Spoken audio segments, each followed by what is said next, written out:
This could be one of the best push blocks on the market at this price, and it is priced very well. Check this out. The next budget table saw upgrade that you should consider from Amazon is the Milescraft GrabberPro. Now, it may look similar to one that you may already know.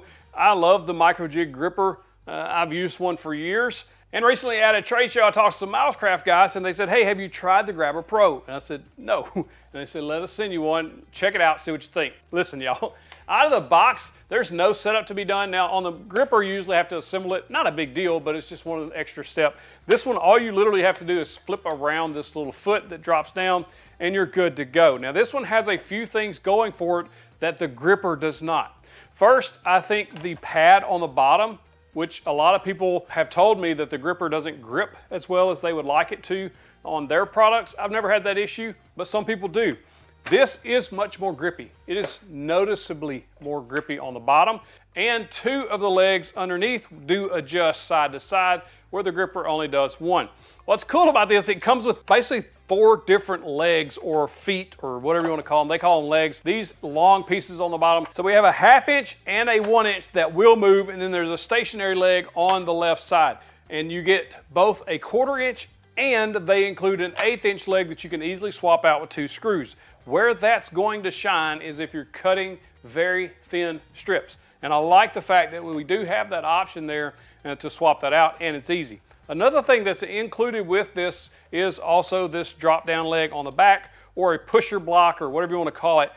I love these at a jointer or even a bandsaw because you'll be able to grab the back of that board and push it through the cut. It can also be useful on the table saw, obviously, but I do like this style. The feet that grip on the bottom or the back. It's very much like older push sticks that you see, like this one, that has the cleat on the back to grab the edge of the board and push it through. Also, the handle is tilted or angled on the MicroJig. It's a little bit more ergonomic, honestly, and it's going to help when you're going over the blade. You're usually standing left of the blade anyway, and it's tilted to this way. I do like that. You're also getting a longer footprint here. This is quite a bit longer than the gripper, and I don't think that's a bad thing. It's going to give you more control on the piece that you're cutting. So I think they've done a good job here doing something similar to the gripper, but making it a grabber. The gripper, the grabber, whichever one you want to check out. But I will say this one is quite a bit lower in price than the gripper at normal price. So if you want to check out one that you're trying to save money on, which is the purpose of this video, to show you some budget options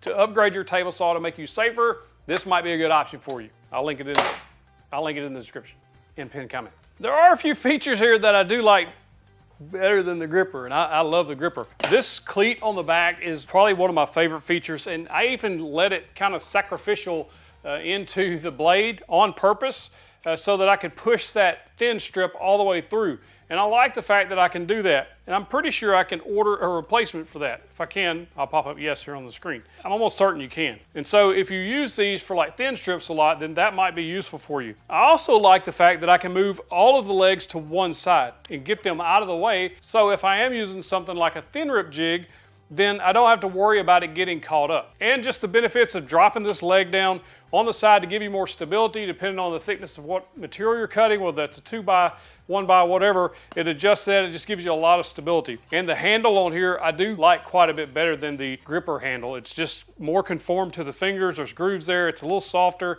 and I like the fact that it's angled. It really does make a big difference because I always stand to the left of the blade, push the cut through. I like that. I think they thought this out.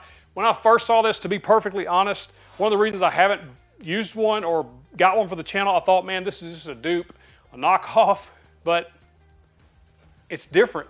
It's similar, but different enough. I think it's justifiable here. What do you think? If you know someone or a group of someone somewhere online that would enjoy seeing this tool video, be sure and share that with them. But before you go, hit that subscribe button, or you can check out that next video. I think you're gonna like it as well.